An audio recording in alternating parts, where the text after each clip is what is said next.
Kentucky. And I will tell you it wasn't easy. I will tell you I came through Atlanta, and you all know why it wasn't easy. But we finally arrived, and I'm thrilled to be here in the Bluegrass State with so many of my friends to help build on the past and move forward to our future.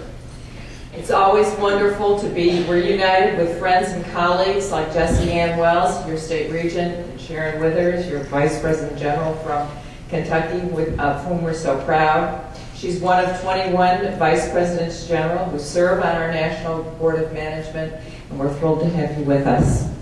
The first time I ever came to Kentucky was to visit Linda Clausen at her house in 1994, I believe it was.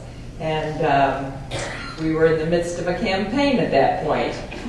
The first campaign in which I was ever involved, and fortunately it was successful. I have come to know and love your Cindy Buttorff. And Cindy, where are you tonight? There you are. Cindy is your National Chairman of Development, and I'm just very proud to have her as our National Chairman of Development. She's doing a great job and really assisting that office, particularly right now while we're without a development director. Thank you, Cindy, for all that you do. And where is Margie Shelton tonight? Margie, there you are. Margie is your National VAVS representative, and we're proud of you too, Margie, and certainly as the winner last year of the award of the Volunteer of the Year. Thank you so much for all you do.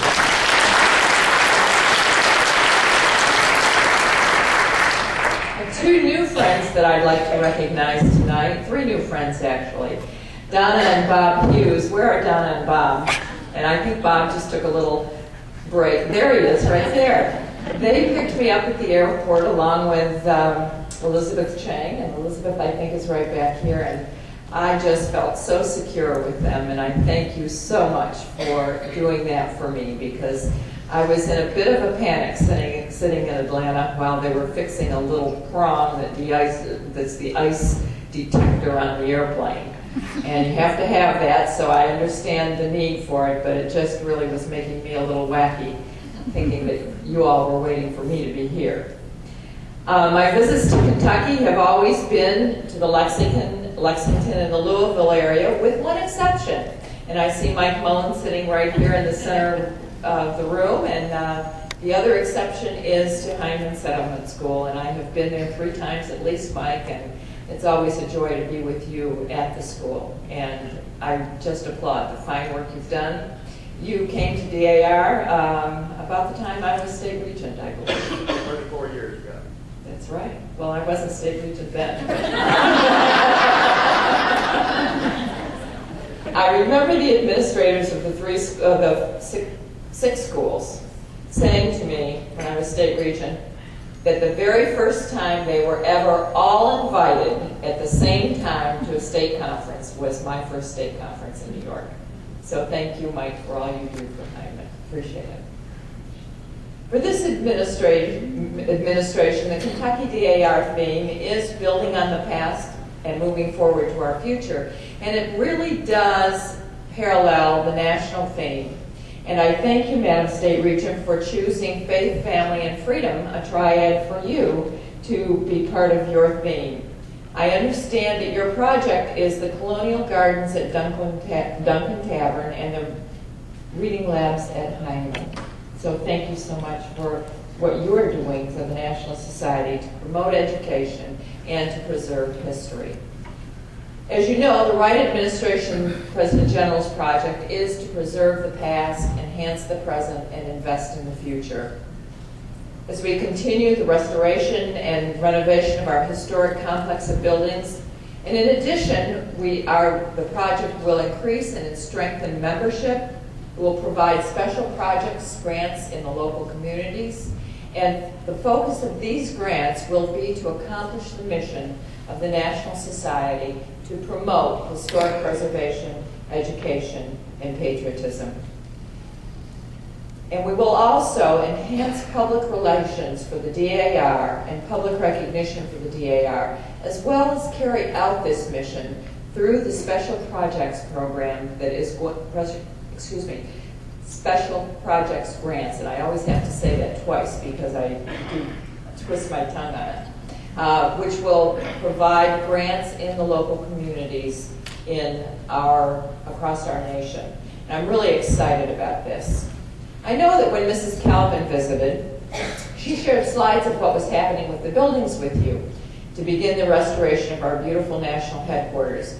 Right now, the only slides that I could show you would be of damage in the ceilings from either leaky roofs or the air handling pipes and pumps. Bids were received on February 28th to begin the second phase of our roofing project. The first phase has been accomplished with a donation from the California State Society as well as funds from the President General's project. And we have sealed the entire perimeter of the library roof, and it will no longer have leakage in the DAR library. As I said, the bids were received on February 28th, and I was assured that work might begin by May. You must understand that this President General is not patient on things like this. And I thought when we hit the ground in July that we'd be able to hit the ground running, but you have to have drawings and architect's renderings and a volume this thick and this wide, and that takes time. So we finished phase one, and phase two will be working on those areas of the roof, the roofs, I should say that in the plural, which have 0 to 5 years of life expectancy. The estimate was that it would be over $1.5 million in cost for the two flat roofs, one over Memorial Continental Hall and one over Constitution Hall. The bids came in on the 28th of February. They have been let, and they will be around $900,000 instead, I'm pleased to tell you. So this means we're going to be able to do the solar panels as well. We will do this in 2 phases.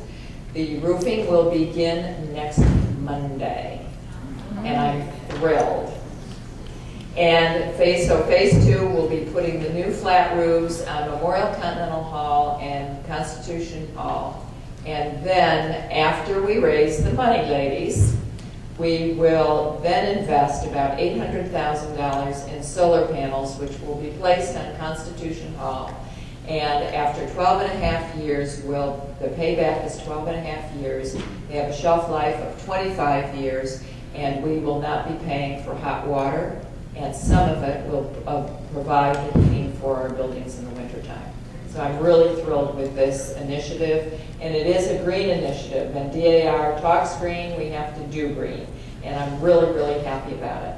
Our National Chairman of Conservation is working with us on this. She is a PhD in environmental studies in New Hampshire, and she's going to be meeting with Steve and me on Monday morning. And I'm just thrilled that we have chosen people who have expertise, who are members, and willing to guide us in these directions.